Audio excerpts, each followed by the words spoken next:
అతిపెద్ద మున్సిపాలిటీలో ఒకటైన నల్గొండ జిల్లా కేంద్రంలో సమస్యల పరిష్కారంపై అధికారులు నిర్లక్ష్యం చేస్తున్నారు. 2 లక్షలకు పైగా జనాభా ఉన్న ఈ పట్టణంలో 80% ఉద్యోగులే ఉన్నారు. ఎప్పుడు బిజీగా ఉంటారు. అలాంటి హడావుడి లైఫ్ స్టైల్లో కాసేపు కుటుంబంతో సరదాగా టైం స్పెండ్ చేసేలా పార్కులు ఏర్పాటు చేశారు అధికారులు. అయితే పట్టించుకునేవారు లేక ఇప్పుడు అవి నిరుపయోగంగా మారాయి.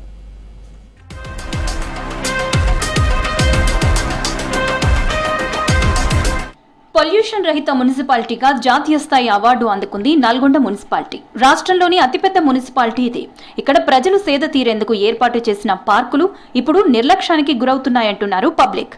పార్కులో సమస్యలు తిష్టవేశాయని, కాసేపు రిలాక్స్ అవుదామని వెళ్తే ఇబ్బంది తప్పటం లేదని చెప్తున్నారు. గతంలో పట్టణంలోని Ramnagar, Rajiv park, Cherlapalli urban park ఏర్పాటు చేశారు అధికారులు. ప్రస్తుతం రామ్నగర్ పార్కులో సీసీ కెమెరాలు పనిచేయటం లేదు. పిల్లలు ఆడుకునేందుకు ఏర్పాటు చేసిన ఆట సామాగ్రి ధ్వంసమై ఏళ్లు గడుస్తున్నా పట్టించుకునే వారే లేరని విమర్శలు వస్తున్నాయి.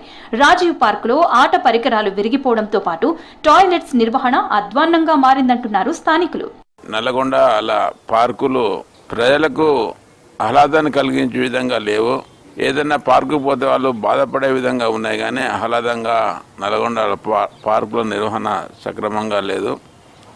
ఇప్పటికైనా సంబంధిత మున్సిపల్ అధికారులు నల్గొండలో ఉన్న అన్ని పార్కులను గతంలో కేంద్ర ప్రభుత్వం యొక్క సహాయ సహకారాలతోటి అమృత్ స్కీమ్ 2 తోటి అనేక రకాల కార్యక్రమాలు, ఓపెన్ జిమ్స్ కానీ పార్కులను డెవలప్ చేయాలి.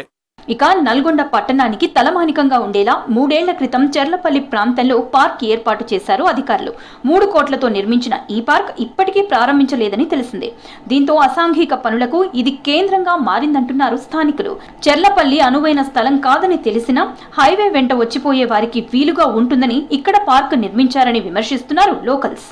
మనం చూస్తున్నాం ఇక్కడ పార్కులు పేరుకు మాత్రమే ఉన్నాయి, కానీ ఎక్కడ కూడా పచ్చదనం అనేది కనపడదు. ఇక్కడ మీరు చూడొచ్చు క్లియర్ గా కూడా లక్షలు కోట్లు ఖర్చు పెట్టి నల్గొండ పట్టణంలో ఒకటి అర్బన్ పార్క్ ఒకటి ఏర్పాటు చేసినారు. మరి అక్కడ అది పేరుకే ఏర్పాటు చేశారు, కానీ మరి దేని గురించి ఏర్పాటు చేసిన అర్థం కాని పరిస్థితి. ఎలాంటి మెయింటెనెన్స్ లేదు, అక్కడ పచ్చదనం కంటికి కూడా కానరాదు. ఈ పార్కు యొక్క వాతావరణం చూద్దామని వచ్చినాం ఈరోజు. ఈ పార్కులో ఒక అడవిలో చూసినట్టుగానే అనిపిస్తుంది. మొత్తం పచ్చదనమైన లేదు.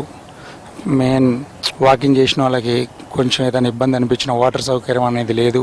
బాత్రూమ్స్ అనేటివి కూడా ఉండాలని ఈ నల్గొండ మున్సిపాలిటీ యొక్క అధికారులను కోరుతున్నాను. పార్కుల నిర్వహణపై అధికారులు ఫోకస్ చేయాలంటున్నారు స్థానికులు. మరమ్మతులు చేసి ఆట పరికరాలు, టాయిలెట్స్ అందుబాటులోకి తీసుకురావాలని, చెర్లపల్లి పార్కును ప్రారంభించి ఆకతాయిలు రాకుండా నిఘా పెట్టాలని డిమాండ్ చేస్తున్నారు.